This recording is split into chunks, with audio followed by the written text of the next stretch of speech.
Hello friends, welcome to our channel. Today we will discuss about the precautionary measures after lockdown. अगर आप अपने college या office जाने का मन बना रहे हैं या जाने का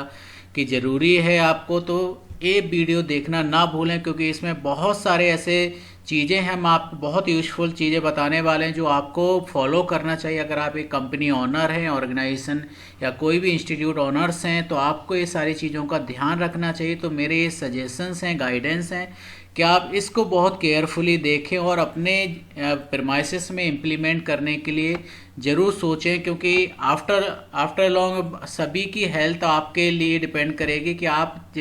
किस टाइप से उनको सेफ्टी प्रोवाइड करें। सो that is the very important thing कि आपको उनकी सेफ्टी के लिए कुछ इंपॉर्टेंट पॉइंट्स पर ध्यान देना चाहिए।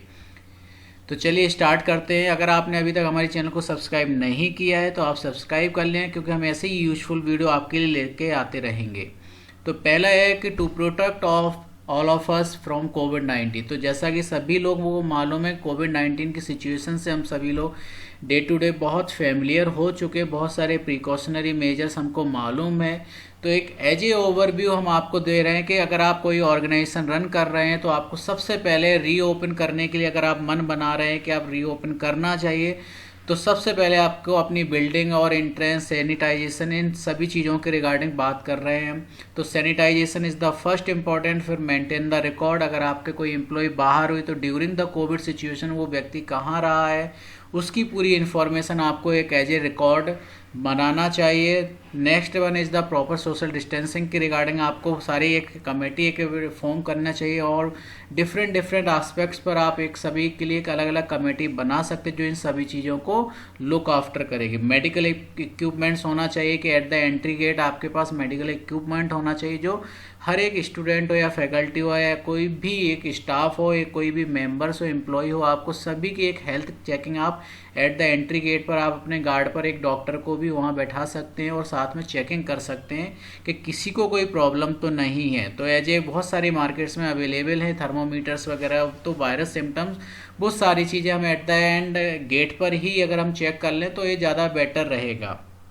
डॉक्टर फैसिलिटी आप अपने प्रेमाइसिस में अवेलेबल रखें, एक रूम उसके लिए डेडिकेटेड रखें कि बाय द वे कोई इमरजेंसी हो तो उस पर्टिकुलर टाइम ड्यूरेशन को हैंडल करने के लिए, सिचुएशन को हैंडल करने के लिए एक एज ए प्रिकॉशनरी आपके पास एक डॉक्टर या कुछ होना चाहिए ऐसा इस टाइप से कि जो उस पर्टिकुलर सिचुएशन को संभाल सके, कि जब तक वो यहाँ पर हॉस्पिटल तक आप ना पहुँचा दें उस पर्टिकुलर व्यक्ति को। हैंड वॉश फैसिलिटी आपके हर एक वॉशरूम में होना चाहिए। अगर आप ऑफिस रन कर रहे हैं, कोई भी ऑर्गेनाइजेशन रन कर रहे हैं, तो बहुत इंपॉर्टेंट है। Strictly comply all the precautionary prevent measure to curb the corona virus and availability of the medical and quarantine facility for an emergency purpose. और अवॉइड करें कि कोई भी असेंबली ना हो, कोई भी गैदरिंग ना हो, क्योंकि हमें यहाँ पर सोशल गैदरिंग को रोकना है। जो चलिए सारे पॉइंट्स पर हम बहुत डिटेल में बात करने वाले हैं। तो पहला है कि कंडक्ट द कोविड-19 अवेयरनेस प्रोग्राम। तो सबसे पहले हमें अगर रीओपन कर रहे हैं, हम अपनी ऑर्गेनाइजेशन, अपना ऑफिस स्टार्ट करने का मन बना रहे हैं, तो सबसे पहले as a primary responsibility as a owner आपको क्या करना चाहिए, एक online conduction through the Google Meet, Zoom, बहुत सारी एप्लीकेशंस अवेलेबल हैं। तो सभी एम्प्लॉयज़ के साथ एक अवेयरनेस प्रोग्राम आप कंडक्ट करें, उनके साथ एक डूज और डोंट के लिए सारी एक गाइडलाइन अपनी अपनी तरफ से जो गवर्नमेंट ने ऑलरेडी प्रोवाइड कर रखे हैं, WHO ने भी दे रखे हैं। तो सारी एक गाइडलाइन और काइंड ऑफ अवेयरनेस प्रोग्राम आप जो भी अपनी तरफ से रूल्स रेगुलेशन कुछ बताना चाहते हो, उनको पहले एक काइंड ऑफ अवेयरनेस प्रोग्राम उनको प्रोवाइड करें, जिससे वो सभी लोग का माइंड सेट हो सके कि अगर हम इस पर्टिकुलर ऑर्गेनाइजेशन में हम फिर से रीओपन कर रहे हैं तो हमको ये सारी चीज़ें फॉलो करना है। और क्योंकि अल्टीमेट हम सभी के लिए काफ़ी हेल्पफुल रहेगा, क्योंकि हम कोरोना वायरस और कोविड-19 से बचना चाहते हैं सभी लोग, तो हमें ये प्रिकॉशनरी मेजर्स को फॉलो करना है। तो एक kind of awareness programme conduct करना ज़रूरी है। Next one is the entry gate, जहाँ पर आपका एंट्रेंस है, अगर आपके पास मोर देन वन एंट्रेंस हैं तो आप सभी गेट का यूज करें, जिससे मास मीन्स यहाँ पे कि अगर आपके यहाँ पर 100 एम्प्लॉय आते तो 100 एम्प्लॉय पर्टिकुलर उस गेट पर एक साथ ना खड़े हों, सोशल डिस्टेंसिंग मेंटेन करें। तो इसका जो मेन पर्पज है कि अगर आपके पास मोर देन वन गेट है तो आप उनको प्रॉपर सोशल डिस्टेंसिंग मेंटेन करके रूल फॉलो कर सकते हैं। अगर आपके पास एक ही गेट है तो आप उनको 6 फीट का डिस्टेंस उनको एज ए पाइपलाइन और क्यू के बिहाफ में भी आप उनको एंट्री दे सकते हो। So that is the most important point. Second one is the sanitization. तो अगर आप रन स्टार्ट करने की सोचा है तो सबसे पहले आपको अपनी बिल्डिंग को सैनिटाइज करना है, आपकी पूरी कंप्लीट बिल्डिंग को सैनिटाइज करना है, कोई भी कॉर्नर आपका रिमेनिंग ना रह जाए सैनिटाइजेशन के बिना। तो सैनिटाइज हर एक कॉर्नर में भी होना चाहिए, सभी जगह होना, चाहे वो केबिन हो, ऑफिस हो, क्लासरूम्स हो, हर एक जगह पर आपका सैनिटाइजेशन फुली सैनिटाइज होना चाहिए आपकी building before starting the business और ऑफिस और ऑर्गेनाइजेशन। आपकी बसेस अगर हैं, आप स्कूल बस आप रन कर रहे हैं, कॉलेज बस रन कर रहे हैं, तो आपकी सबसे पहले कॉलेज बस ये सारी चीज़ सैनिटाइज होना चाहिए और उसके अंदर भी सोशल डिस्टेंसिंग का रूल फॉलो होना चाहिए। आपके पूरा ऑफिस और केबिन है, सभी को फुली सैनिटाइज करना ज़रूरी है। सेकेंड वन, अगर आप कोई एक ऑर्गेनाइजेशन ऑनर हैं, कॉलेज ऑनर्स हैं, तो आपको क्लासरूम सभी कॉर्नर्स को सभी को बहुत अच्छे से सैनिटाइज करना है और सभी को में बहुत प्रॉपरली डिस्टेंस मेंटेन करना है। और क्लास कंडक्ट अगर कर रहे हैं तो अगर आपकी क्लास स्ट्रेंथ की जो एक उसकी कैपेसिटी अगर 60 स्टूडेंट्स की है तो आप उसमें 30 स्टूडेंट्स को, आई थिंक 50% स्टूडेंट्स को ही अलाउ करें कॉलेज आने के लिए, और बाकी जो रिमेनिंग 50% आएंगे उनको सेम डे ऑनलाइन क्लासेस के लिए उनको प्रोवाइड करें। तो 50% स्टूडेंट्स कॉलेज आएंगे, इस तरह से आपके क्लासरूम की जो भी कैपेसिटी है वो भी मेंटेन हो जाएगी, सोशल डिस्टेंसिंग भी मेंटेन हो जाएगी और किसी भी स्टूडेंट्स का किसी भी चीज़ का कोई प्रॉब्लम नहीं आएगी, सभी को इजीली मेंटेन हो सकता है। हाँ, यहाँ पर ये है कि फैकल्टी पे डबल लोड आ जाएगा, लेकिन चलता है इस ड्यूरिंग सिचुएशन को मेंटेन करने के लिए, सब कुछ पैरेलली करने के लिए इतना तो करना पड़ता है। तो आई थिंक मेरा ये सजेशन है कि आप 50% आप अपने जितना भी इनटेक है उसके हिसाब से अपनी क्लास ऑफिस उसको डिवाइड करें और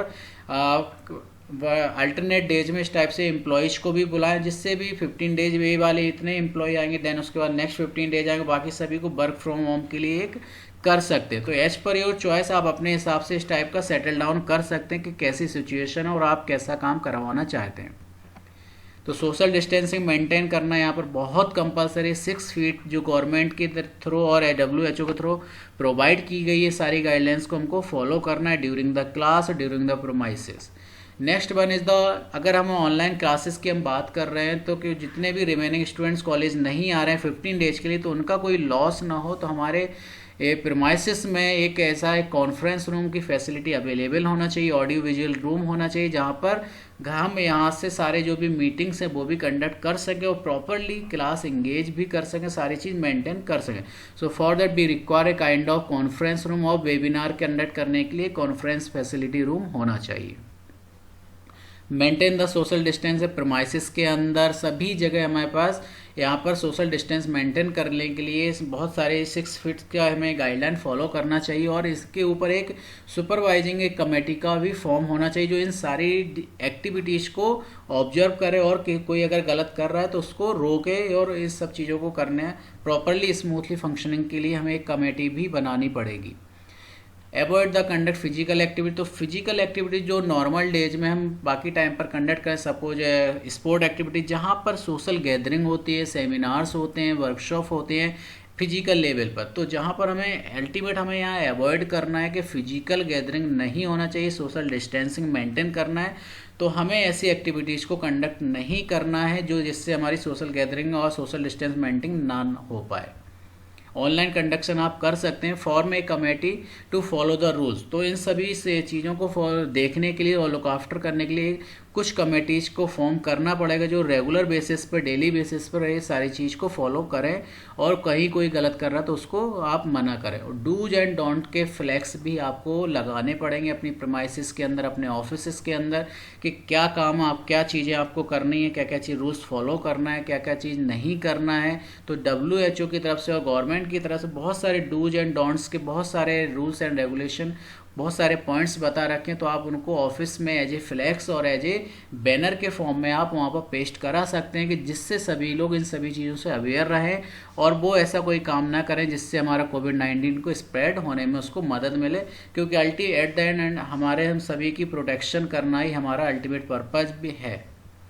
close the canteen and library, तो जहाँ पर सोशल गैदरिंग होती है, for example canteen and library, तो यहाँ पर सोशल गैदरिंग होती है, क्योंकि अगर हम लाइब्रेरी की बात करें, कैंटीन की बात करें, तो यहाँ पर बहुत सारे लोग एक साथ खाना खाएंगे, कुछ भी चाय पिएंगे, बहुत सारी एक्टिविटीज़ परफॉर्म करेंगे, तो हमें सोशल गैदरिंग अल्टीमेटली अवॉइड करना है। तो रिकमेंडेशन ये है कि कैंटीन और लाइब्रेरी हो जहाँ से सोशल गैदरिंग हो सके वो सारी चीज़ को अवॉइड करना है। क्वारंटाइन रूम एक होना चाहिए हर एक ऑफिस में, जहाँ पर अगर आप और बिजनेस अपना रन कर रहे हैं तो एक वहाँ पर क्वारंटाइन एक रूम होना चाहिए। तो अगर आपका क्वारंटाइन रूम के लिए स्पेस अवेलेबल नहीं है तो आपका जो भी यूजलेस या कोई भी जो रूम या पर्टिकुलर रूम आपका यूज नहीं आ रहा है, फॉर एग्जांपल मैं अगर बात करूं कि ऑर्गेनाइजेशन जैसे स्कूल और कॉलेज में अगर स्पोर्ट रूम इन ड्यूरेशन में काम नहीं आएगा तो उस पर्टिकुलर रूम को आप एज ए क्वारंटाइन रूम बना सकते हैं। मेडिकल फैसिलिटी भी वहाँ पर रख सकते हैं। तो ऐसे इस टाइप की आप जगह सर्च आउट करें आप कि कहाँ से हम इस टाइप को सारी चीज़ को अवेलेबिलिटी फैसिलिटी प्रोवाइड करें, जहाँ पर एक डॉक्टर भी होना चाहिए, मेडिकल फैसिलिटीज़ भी होना चाहिए, क्वारंटाइन रूम भी होना चाहिए, सारी चीज़ वहाँ पर होना चाहिए। और आपके प्रीमाइसेस में एक डॉक्टर की फैसिलिटी और एम्बुलेंस या कोई भी व्हीकल कोई इमरजेंसी अगर होती है तो उसको सारी चीज़ को हैंडल करने के लिए आपको ये सारी फैसिलिटी अवेलेबल होना चाहिए at the particular moment. Student की सिटिंग के अरेंजमेंट की अगर हम बात करें तो 6 फीट की सोशल डिस्टेंसिंग गवर्नमेंट ने जो हमको फॉलो किया है, रिकमेंड किया है, तो उनको हमें मेंटेन करने के लिए अगर हम चाहें तो आप अपने हिसाब से देख सकते हैं कि आपकी कैपेसिटी, रूम कैपेसिटी कितनी बड़ी है। उसके अकॉर्डिंगली अगर आपका रूम साइज छोटा है तो आप एक सिंगल बेंच पे एक स्टूडेंट को बैठा सकते हो और उनको जिगजैग पैटर्न में आप बैठाएंगे लेफ्ट एंड राइट साइड में, तो इजीली हम जिगजैग पैटर्न में करेंगे तो काफ़ी ज़्यादा एक ट्रायंगल इस टाइप में आप इंक्लाइन वे में बैठाएंगे तो अपना जो सोशल डिस्टेंसिंग वो काफ़ी हद तक हम फॉलो कर पाएंगे। नेक्स्ट है कि अगर कोई स्टूडेंट से स्पिटिंग कर रहा है, कहीं कुछ कर रहा है, तो उसके लिए एज ए डिसिप्लिनरी एक्शन हम प्रपोज कर सकते हैं। पहले तो गाइडलाइन हम उसको सभी को बता दें कि ऐसा नहीं करना, तब भी कोई करता है तो हम उसको सीसीटीवी की तरफ से या कुछ और ऐसे प्रिकॉशनरी मेजर या जो ड्यूटीज करें उनको वो करने से मना करें। तो एट द एंड हमें सारी चीज़ की सेफ्टी हमारी यहाँ पर रिस्पॉन्सिबिलिटी है। So thank you friends for watching this video. I hope you like this. अगर आपको ये वीडियो पसंद आए तो अपने फ्रेंड्स के साथ शेयर करना ना भूलें। अगर आप हमारे चैनल पर नए हैं तो don't forget to subscribe the channel. Thank you for watching this video.